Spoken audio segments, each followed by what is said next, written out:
Ooh, start this chapter off with a flashback. You really are a handful, but a delightful handful. His words keep repeating in my head. I cannot stop hearing his voice and feeling his lips on my hand. Oh, Lucette, you can't get this beautiful boy out of your brain. My face feels warm, and every time I think about his words, my heartbeat feels unsteady. Look at her blush. I really have to stop thinking about that. Kharma is Kharma, and he puts on that overly polite act with everyone. But then I am pretty sure I've never seen him do something like that with another person. I'll just go downstairs and stop thinking about all of this. I need to tell Parfait and Delora what happened. Because of the time I'd returned to the Marchen yesterday, I never spoke to anyone about what happened. Maybe someone's downstairs. Someone usually is. I leave my room and make my way downstairs to the reception.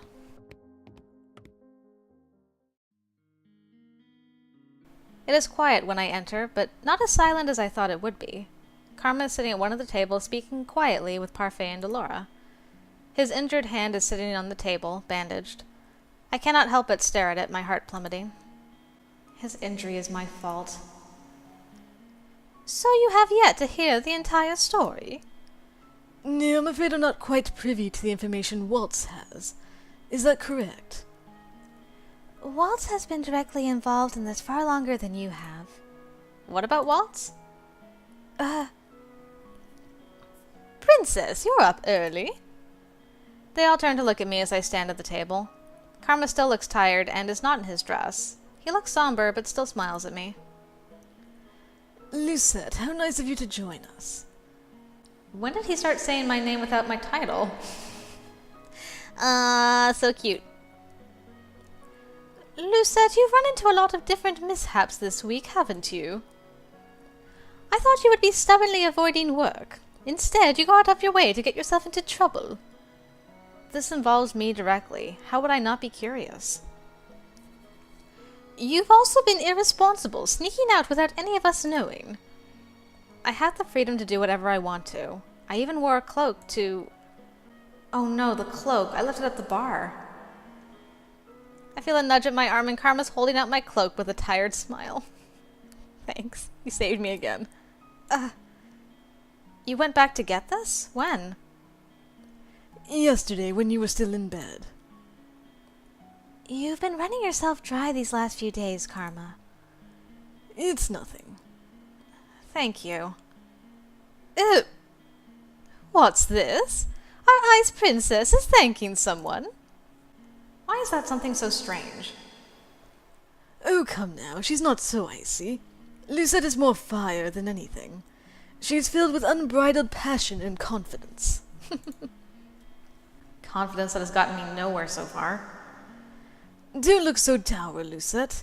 You've become quite the accomplished woman. Kharma gestures toward me and I flush, unsure of what he is talking about. Then I notice Delora's eyes are on me too. Ooh, Parfait, do you see that? What are they looking at? I reach down to grab my necklace and then pause. I cannot stop the gasp that leaves my lips. When did we get that piece? We didn't see the bright, flashing light. When did this happen? Princess, you didn't realize that there was an extra piece to your necklace? Congratulations, Princess Lucette. You're a step closer to breaking your curse.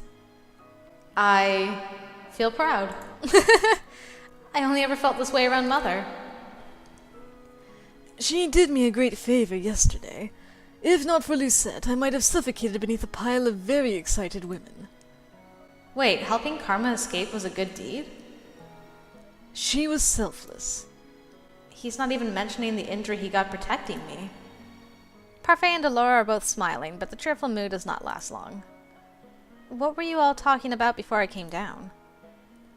About your kidnapping. Well, kidnappings. Both of them. It looks like we have a serious problem on our hands.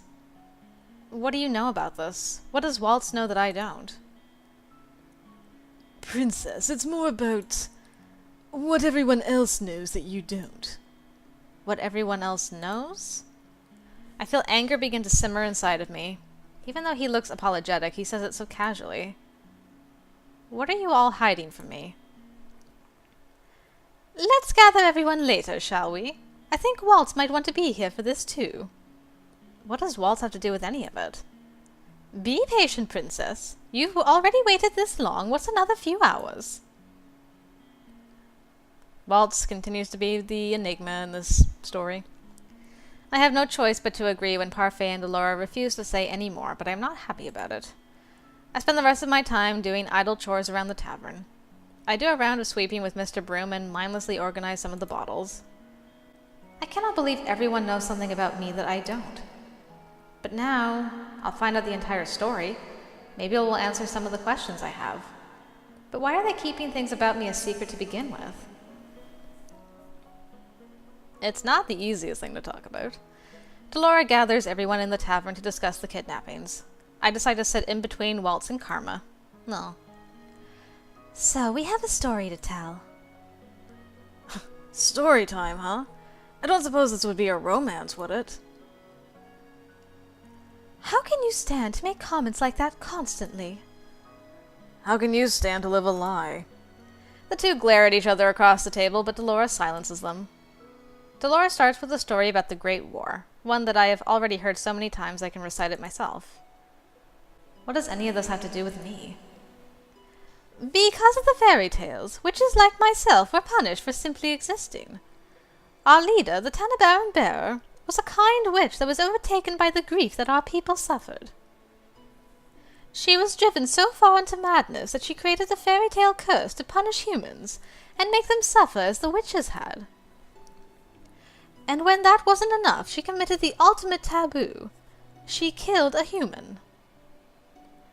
I tried to stop her, but by the time I thought to act, it was too late. Knowing that Delora and Parfait were involved in the Great War makes it seem more real. But wasn't the Tavern bearer killed?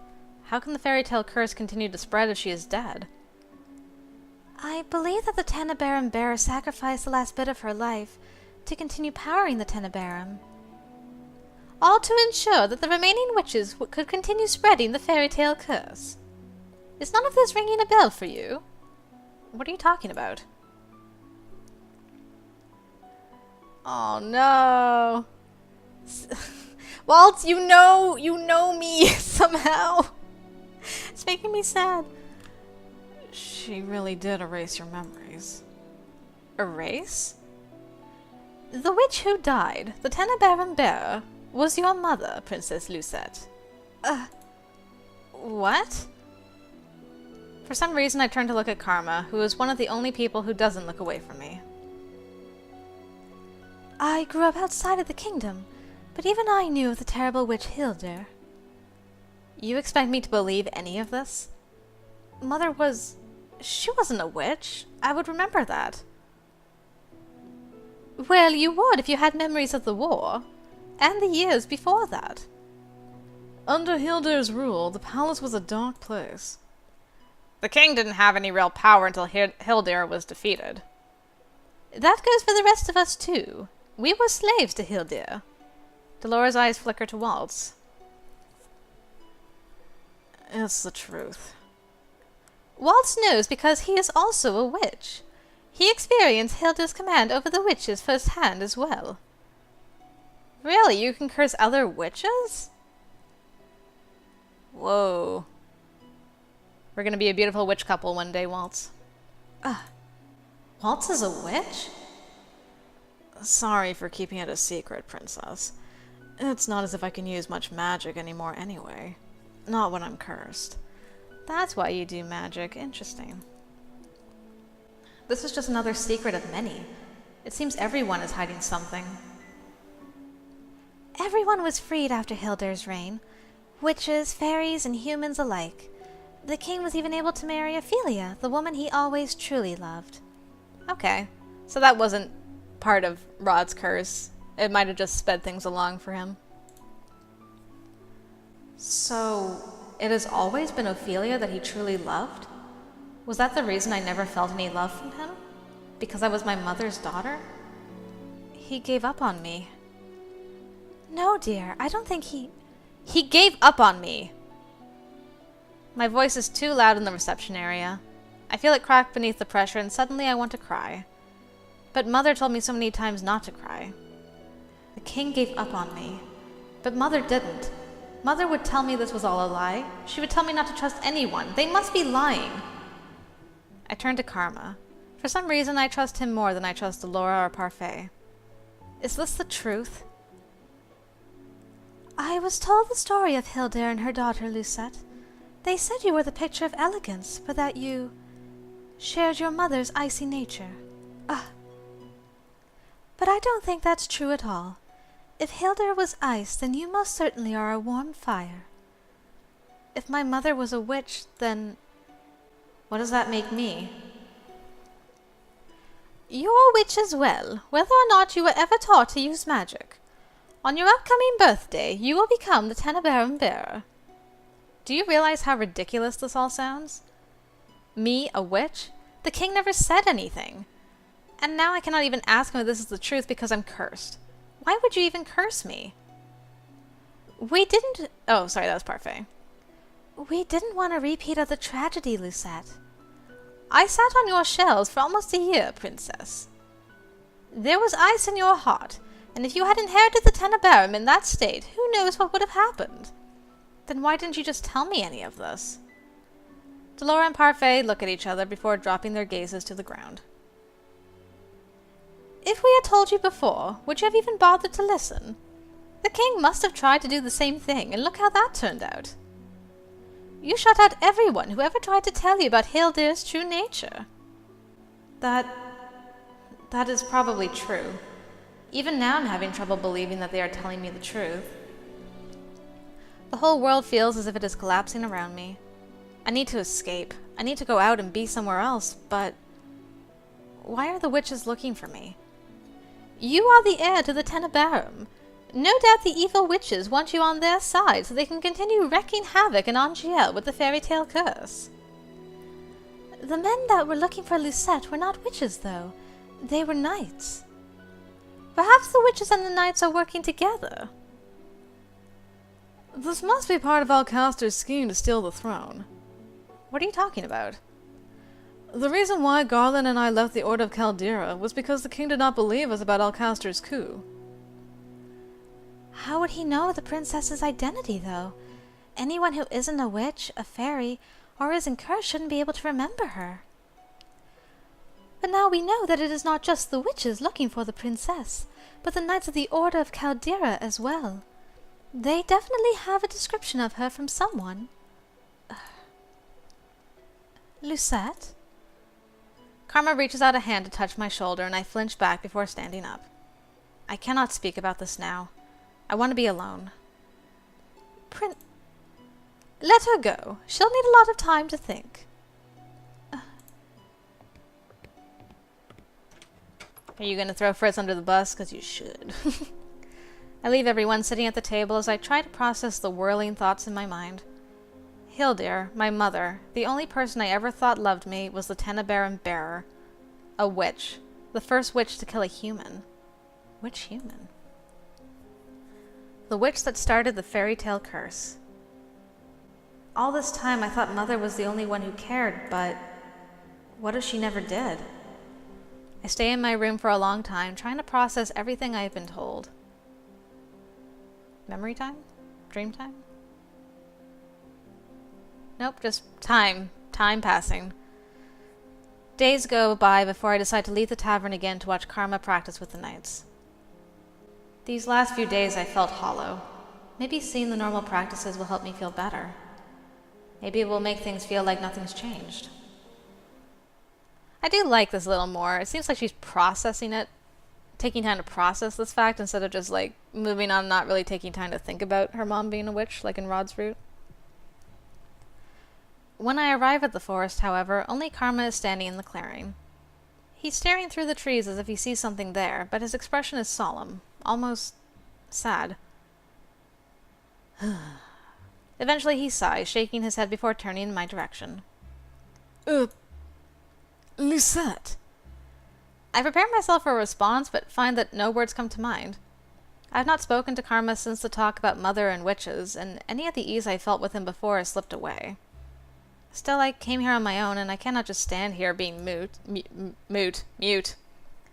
I say the first thing that comes to mind. Where are Jurian and Garland? I'll only train with Garland. Jurian is on patrol duty tonight. He'll be here later. I just came early. It seems you did too. Lucette, are you okay? I'm sorry I haven't been by to see you. It is not as if you owe that to me. I don't owe it to you, but I truly wanted to. I've just been busy these last few days scouting the town for information. As much as I want you to come with me... Why would you ever have wanted to pair up with someone like me anyway? Why, Princess, that's because you're... I am bitter and cold, and even though I want to change, all I can think about is myself. But now, I want to change because I do not want to be the same as my mother. Isn't that selfish? Maybe so, but I believe you are being selfish for the right reasons. An entirely selfless person can't survive in this world. Before we can make others happy, we have to be happy ourselves. Happy... ourselves? Yes. An angry person holds resentment toward everyone, and it mars whatever good deeds they seek to do. That is why I cannot complete my good deeds. Wrong. You've already got one done. Recognizing the need for change is always a good thing, Lucette. Regardless of the motivation, you are trying to become a better person. That is what matters. He takes a step toward me, then puts his hands on my shoulders and leans down until I can look right into his eyes. Kharma's serious expression startles me as much as his touch. It is never too late for anyone to change. You taught me that. What? How could I have taught Kharma anything? Do you mind if I tell you a story, Lucette? He's standing too close. I'm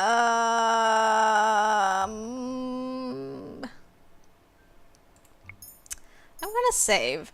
I'm trying to think. Do I not want to move and hope that things progress? It's too soon, though. I'm thinking... narcissist. I don't want to hurt his feelings, but I'm thinking he'll be pleased that he has an effect on us. Like, we're startled by his touch and his closeness. It's like, oh, do I really affect you that much, Lucette? I don't know. I'm going to try stepping away. Just because I'm trying to get in his brain, and I think that's what would work. I take a step away from him, and Kharma's hands fall from my shoulders. The story better be just as dramatic as mine. Thank you, Lucette. For what? For agreeing to listen. And for what you just did. Stepping back? Oh.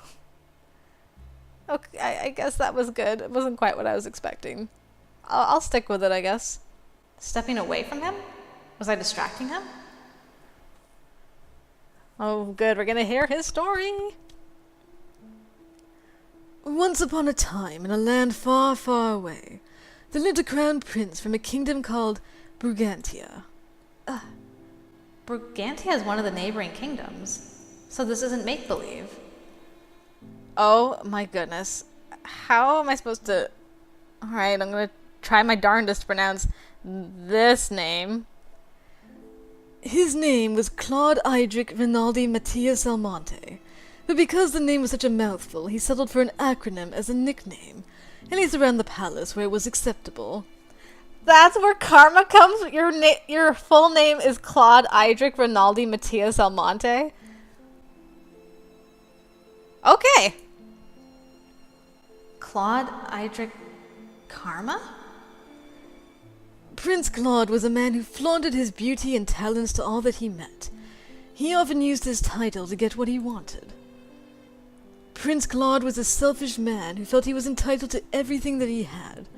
He was vain, and often left his castle unattended so that he could avoid his responsibilities. Then one day he chanced upon a beautiful maiden in the town square. He led her around the whole day, being as charming as he possibly could. And then at the end of the day, he asked the woman to be his lover. She agreed, but their time together did not last long. Only weeks later, Prince Claude threw her away as one throws away an object, and broke the woman's heart. And she cursed him. That beautiful maiden was a witch, but Prince Claude found out too late. The witch said she would make his beauty, his vanity, a curse. To make even beauty a curse. Ashamed of being cursed, Prince Claude donned a disguise and left his kingdom behind. He has been gone for nearly a year now, and most probably assume he is dead. But in truth, the prince had come to Angielle seeking a way to break his curse. He had heard of a young lady named Lucette, who on her 18th birthday could dispel any curse. Kharma. He looks so sad. I don't know how to comfort him. Claude? Get changed to Claude! Oh my gosh, I can't. The violins in this is making me so sad. Kharma, Claude, turns a startling red as he stares at me, and for a few moments he does not speak. I stare at him in shock, not understanding his reaction. I feel myself flush. Isn't that your real name? No, darling, it is. But hearing you say my name, well, it sounds so much softer out of your lips. I rather like it. My cheeks are warm again. How is it that he is always able to make me feel this way? I will call you by that name if it makes you so happy. Let's make it a secret between the two of us. I'm still Miss Kharma here. Besides, I'd rather you kept that name for my ears only. It makes me feel more special that way. More special? It's too cute. At that moment, Garland shows up for practice, and Claude politely excuses himself. I watch the two of them trade blows. Claude favors his other hand, but his blows still come quickly, even with his injury. The more Claude tells me, the more I realize that he's like me, a noble curse for being selfish. But how do I help break his curse? Why can't he tell me? As practice is drawing to a close, Claude asks Garland the usual question. Have you confessed to Jurian yet? Garland only shakes his head in reply. The two men sheath their swords. Garland looks almost sad as he turns to make his way back to the tavern. He likes her, and yet he won't say anything. Why is that frustrating me so much? Garland. Yes, princess? I can't say it's nothing. You got to tell her you love her. Claude told me before that confessing is hard, but what Garland is going through looks even harder. Princess, you know I'm incapable. No, you think you're incapable, but if you never say anything to her, you'll never know. If I say something wrong, I risk losing everything that I already have with her. And if you say nothing, you risk losing what you could have with her. Lucette is right. Maybe you should really tell her, Garland. But before, Claude was adamant that Garland shouldn't confess to Jurian. What's changed? If I mess this up... Let's try looking at it through another lens. Imagine that Jurian is Lucette. How do you think she would like to be confessed to? A frown of the two men, arms crossed. Excuse me? Well, you and Jurian are very similar. You're both very straightforward. Confess to the princess? My eyes move to Claude, but only fleetingly, before they are once again on Garland. You just need to do something simple, Garland. Something that will not rub her the wrong way. A maiden's heart is ever fragile, and each woman is different.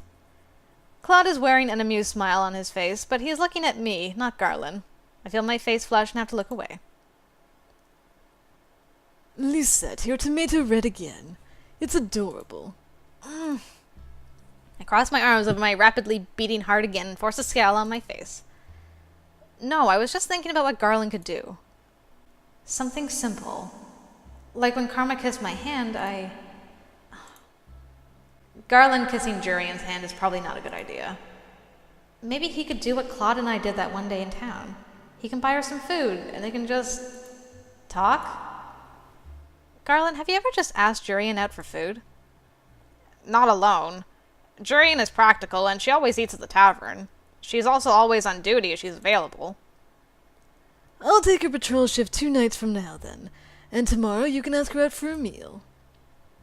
We can make your invite a grand affair. We can drape banners on the walls, or I could give you a rose.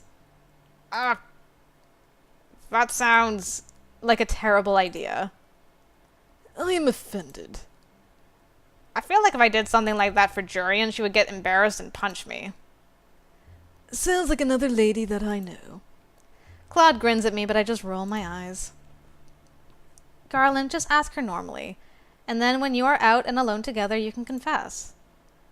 And we'll make sure you have the time to do it. I'll purposefully come late to practice tomorrow night, so you can ask her out for that date. How does that sound? You two really think I can do this? You just have to ask the question. Whatever follows will at least be an answer. Tomorrow night, then. Good man. I'm sure it will go swimmingly. Or I could drown. You won't drown, Garland. Poor Garland. Garland excuses himself with a nervous smile before Claude turns to me expectantly with a mischievous grin. Now, Lucette, we'll come here early tomorrow and spy on them. We need to scope out a good spot. Spy on them? Of course. We need to make sure that our efforts pay off. I don't think we should. You don't want to see how it plays out? I mutely shake my head, unable to put my emotions into words. For some reason, I'm imagining myself in Jurian's position. It feels too personal. Claude's likeliness suddenly springs to mind, and I feel my face grow hot again. Likeliness? Lucette, you've been oddly out of it today. Claude reaches out a hand toward me, then abruptly pulls away. I stare as he smiles at me, almost sheepishly. The conversation between us dies, and we return to the margin. Days passed, and though I did not spy on the conversation between Jurian and Garland, I noticed that Garland has been smiling from ear to ear during his practice with Claude recently. I can only assume that his confession went well. I hope so. Claude took the patrol shift tonight, and as I lie in bed, I am restless. Every time I watch Claude practice with Jurian and Garland, I'm reminded of the palace, of Fritz. I wonder how Fritz is doing. Is he still practicing with the other knights? My thoughts darken as I recall the kidnappings. Claude had to save me every single time. He got injured saving me. Unable to sleep, I slip out of bed and make my way to the reception room. The night air is cool, and no one stops me from standing just outside of the margin. I cannot just sit back and do nothing anymore. I have to act. I do not want Claude to get hurt because of me again. Eventually, I see Claude approach. He looks tired and is moving more slowly than usual, but when he sees me, his lips quirk into a smile. Lucette, what are you doing out here tonight, love? Love instead of darling. That's new. Hello, Claude. His face is dark red again. If you're using my real name, I suppose you've come to ask for something serious. How could he know that? I do need to ask something of you. Well, if you need a shoulder to cry on, I'm right here, love. What? Oh, is this not about... Never mind. I'm asking if you will be my instructor. For some reason, I seem to have caught Claude off guard. He stares at me for a few moments. Yeah, girl, it's about time. I've been wanting you to learn some sword fighting. What? I want to learn how to use the sword, and I want you to be my instructor. Claude's expression becomes uncharacteristically serious. I'd rather you didn't learn how to use a sword. I do not want you to have to keep protecting me. I don't mind protecting you. I do. Claude shakes his head. Princesses shouldn't be using swords. I want to be able to stand on my own 2 feet. You are. I do not want you to get hurt again when I could do something about it. Teach me, please. Claude. Once again, he flushes. It seems to be an instant reaction, and it is both amusing and endearing. It won't be easy. I wasn't expecting it to be. Claude stares at me for a long time before finally letting out a heavy sigh. Fine, I'll train you. You won't learn in a day, but I can teach you the essentials. You can use one of the knight's training swords. Thank you. Music to my ears. Meet me in the clearing in 10 minutes. 10 minutes? What? You said you wanted to train, so we will. Don't expect me to go easy on you. But aren't you tired? He looked exhausted when he came in, and now he wants to train? Already trying to get out of training? I am not. Claude shakes his head, but he is smiling. I'll see you there in a few minutes, love.